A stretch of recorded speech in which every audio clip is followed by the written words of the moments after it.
मैं सबसे पहले आप लोगों को कम समय में बुलाने के लिए क्षमा चाहता हूं। इमरजेंसी में कभी कभी ऐसे आना भी चाहिए और ऐसी प्रेस वार्ता होती रहनी चाहिए। मैं परिचय कराऊं, प्रदेश के अध्यक्ष श्री मदन राठौड़ जी, सरकार में उप मुख्यमंत्री श्री प्रेमचंद जी बैरवा और मंत्री श्री सुमित गोदारा जी। मैं माननीय अध्यक्ष जी से निवेदन करूंगा कि वो प्रेस वार्ता को संबोधित करें। आज आपसे कई मुद्दतों बाद पूर्व मुख्यमंत्री अशोक गहलोत जी ने कोई ट्वीट किया। कल वो धरने पर भी आए थे और उन्होंने भी कोई जो गतिरोध है राजस्थान विधानसभा में जो चल रहा है उस पर घड़ियाली आंसू बहाए। वास्तव में गहलोत साहब ये भूल रहे हैं कि उनके समय की क्या स्थितियां थी। गहलोत साहब जब मुख्यमंत्री थे तब सरकार की क्या हालत थी। सरकार थी कहाँ, सरकार थी ही नहीं। हमेशा उनके उप मुख्यमंत्री और वो खुद अलग अलग होटलों में अपने विधायकों को लेकर के बैठे रहे। कभी सरकार चलाने का उनको अवसर आया ही नहीं, समय मिला ही नहीं। तभी तो बार बार आपने महसूस किया होगा, मीडिया तो जानकार है कि पहले पुलिस पिट के आती थी, मार खा के आती थी, अपराधी उनके चंगुल से छूट जाते थे। कई बार तो किसी अपराधी को पकड़ने के लिए पुलिस गई तो पुलिस को भगा दिया गया। हमेशा पुलिस मार खा के आया करती थी। लेकिन वो हमारी सरकार पर छींटाकशी कर रहे हैं कि आपके राज में ये हो रहा है। देखिए, माफिया पनपाया किसने है? कांग्रेस राज में ये बजरी माफिया पनपे। हमारी सरकार ने त्वरित कार्रवाई की। ऐसा कोई भी घटनाक्रम नहीं है कि जिसमें अपराधी कहीं भाग करके चले गए हों। जहां कहीं भी छोटा मोटा किसी भी प्रकार का अपराध हुआ, हमारी सरकार ने तत्काल कार्रवाई की और अपराधियों को गिरफ्तार करके जेलों में बंद किया, उनको सजा देने का काम किया। किसी भी प्रकार की घटना रही हो, हमारी सरकार ने तत्परता से काम किया। हमारी सरकार कानून व्यवस्था पर पूरी तरह तत्पर है। और यही नहीं, और विकास के मामले में भी जब हमारी सरकार ने विकास के आयाम स्थापित किए तो कांग्रेसी घबरा गए। कांग्रेस को लगा कि ये तो लगातार और काम कर रही है ये सरकार और छा जाएगी, जनता में इसकी इमेज बन रही है। तो हमारी इमेज को घटाने का उन्होंने षड्यंत्र किया। जो गहलोत साहब कभी सदन में आए नहीं, पूरा एक बार शपथ लेकर के चले गए थे, उसके बाद सदन में आए नहीं। मैंने भी देखा कि मैं 2 बार राजस्थान विधानसभा में रहा, तब भी गहलोत साहब सदन में नहीं आया करते थे। एक बार तो मैंने उनको चैलेंज करके बुलवाया था। अभी लेकिन अचानक कल आ गए आकर के और सुर्खियां बटोरने का काम किया गहलोत साहब ने। मैं गहलोत साहब से ही कहना चाहूँगा कि आपका ही तो शिष्य है जिसको आपने प्रदेश अध्यक्ष बनाया था, और जो उस समय के उप मुख्यमंत्री पायलट जी को हटा करके और डोटासरा जी को प्रदेश अध्यक्ष बनाया था। तो आपके चहेते व्यक्ति ने आपकी बात को नहीं माना। आप अपने शिष्य को ही समझा देते कि गरिमापूर्ण व्यवहार सदन के अंदर करना चाहिए था। मैंने सदन की कार्रवाई देखी है। मैं देखता था कि ऐसे मतलब इस स्तर पर उतर जाते थे कांग्रेस के और प्रदेश के सम्मानीय अध्यक्ष, और बहुत हल्के स्तर पर उतर जाते थे। और मैंने तो एक परसों का वो भी देखा विधानसभा की कार्रवाई कि जब सदन के अंदर और ये तय हुआ कि ये कोई हम ये और जो कुछ भी घटनाक्रम चल रहा है उसको हम समाप्त करना चाहते हैं, गतिरोध दूर करना चाहते हैं, तो आसन ने व्यवस्था दी, सदन को एडजॉर्न किया। सदन को एडजॉर्न पहले 1 बजे तक किया, फिर 2 बजे तक किया। तो उस समय ये स्पीकर के चैम्बर में गए, जिसमें नेता प्रतिपक्ष जूली साहब भी खुद थे, पारीक साहब थे, और ये सब साथ में गए। डोटासरा जी ने वहां अंदर जाकर के जो तय किया कि मैं सदन में खेद प्रकट करूंगा, सॉरी करूंगा, जब तय करके आ गए, उसके बाद जब हाउस वापिस लगा तो हाउस के अंदर उन्होंने लिपापोती की और ऐसे शब्द चयन करने की कोशिश की जिससे कि उनके ऊपर माफी का शब्द आवे नहीं।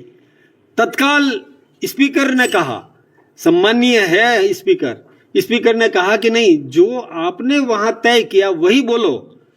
लेकिन इन्होंने बोला नहीं। तो जूली साहब बोले कि साहब खेद तो प्रकट कर रहे हैं, खेद प्रकट नहीं कर रहे हैं, ये कहो कि मैंने जो व्यवहार किया मैं उसके लिए सॉरी करता हूँ या उसके लिए मैं खेद प्रकट करता हूँ, ये बोलो ना। उन्होंने यह नहीं बोला।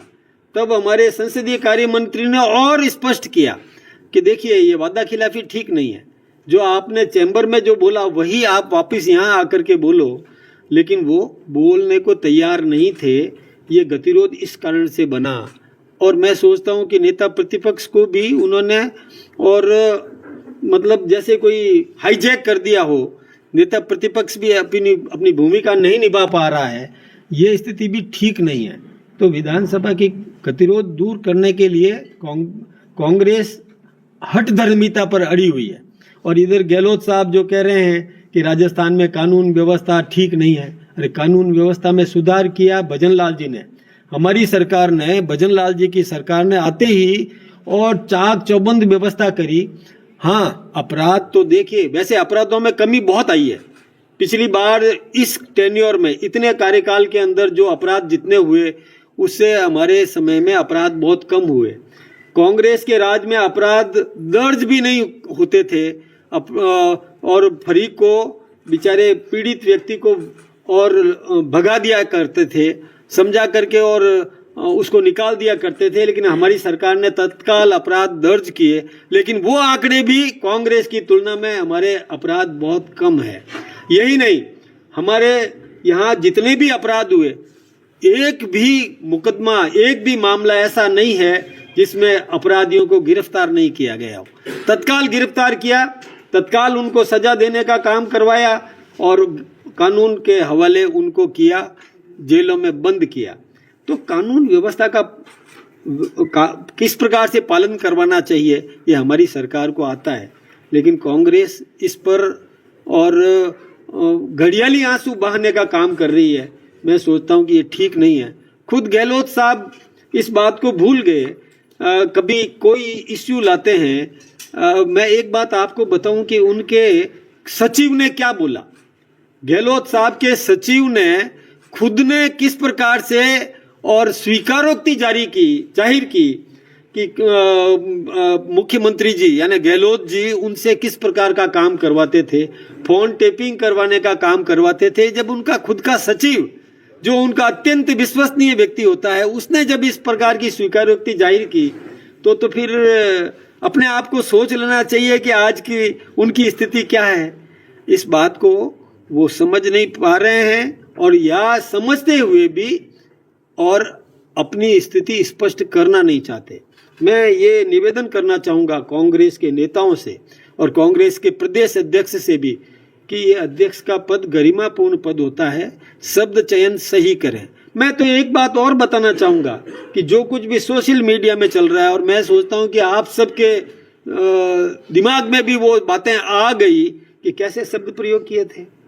जब हाउस चल रहा था तब भी उन्होंने अच्छे शब्द प्रयोग नहीं किए, और जब हाउस एडजॉर्न हुआ तो अंदर बैठे बैठे उन्होंने जो, मैं तो वो शब्द दोहराना भी नहीं चाहता कि किस प्रकार की हल्की शब्दावली उन्होंने उपयोग में ली। एक गरिमापूर्ण पद पर रहते हुए व्यक्ति इतना नीचे स्तर तक उतर सकता है, ये बड़ी चिंताजनक है। राजनीति में इस प्रकार का व्यवहार नहीं होना चाहिए। दूसरा, जो वादा खिलाफी करे ये भी ठीक नहीं है।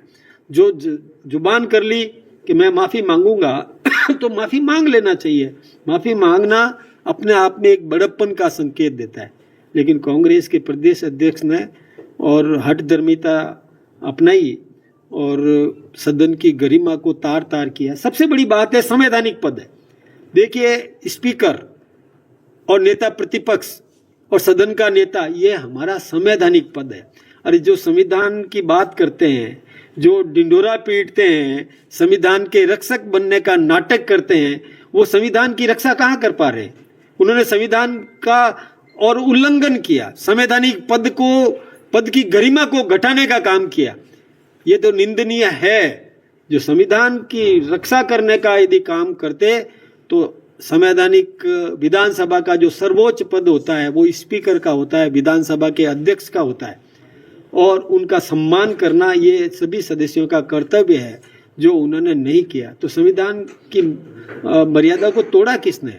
ये कांग्रेस कभी भी संविधान का पालन नहीं करती, संविधान की रक्षक नहीं है, ये संविधान की इन्होंने कई बार हत्या की है और ये उसको अपनी जेब में समझते हैं कि व्यवस्था तो हम अपने हिसाब से कर लेंगे। आज इनको सदन में भेजा जनता ने, जिस जनता ने इनको चुन करके भेजा अपनी बात रखने के लिए, अपनी मांग मनवाने के लिए, अपने क्षेत्र की समस्याओं का समाधान करवाने के लिए इनको सदन में भेजा है, न कि वह हंगामा करके सुर्खियां बटोरना नित्य प्रति और किस प्रकार से अपनी महत्वाकांक्षाओं के पूर्ति के लिए और कुछ भी शब्द प्रयोग कर दें ताकि अखबारों में बने रहेंगे। मैं सोचता हूं कि ये मर्यादा विहीन काम कांग्रेस के नेता ने किया। ये बात मैं आप सबके सामने रखना चाहता था, क्योंकि गहलोत साहब खुद आए तो गहलोत साहब को भी मर्यादा का पालन करना चाहिए, अपने सदस्यों को समझाने का काम करना चाहिए। अरे गहलोत साहब का मकान और हमारे स्पीकर के मकान में कोई दूरी नहीं है। जहां वो धरना देने के लिए आए उससे विधानसभा कोई ज़्यादा दूर नहीं थी। आ जाते अंदर और खुद कह देते कि मेरे अध्यक्ष ने जो अमर्यादित व्यवहार किया है उसके लिए मैं माफ़ी मांगता हूँ। ये तो उनको कह देना चाहिए था, इतनी तो मर्यादा वही रख लेते। लेकिन ये तो उनको कहना पड़ेगा कि अमर्यादित व्यवहार किया, आसन का अपमान किया, इसके लिए माफ़ी मांगता हूँ, ये तो कहना ही चाहिए था। लेकिन वो भी ये नहीं कह पाए और केवल मात्र बाहर अखबारों में मीडिया के सामने अपनी बात रख करके चले गए। सदन का सम्मान उन्होंने भी नहीं किया। सदन का सम्मान करना होता तो सदन में आते, वो भी तो विधायक हैं, वो भी तो सदस्य हैं। जोधपुर की जनता ने उनको चुन करके भेजा है, क्यों नहीं वो सदन का मान रखते? क्या सदन में यदि पूर्व मुख्यमंत्री यदि सदन में चला जाए तो क्या अपमानित होता है? क्या उनको आना चाहिए था, आते नहीं है।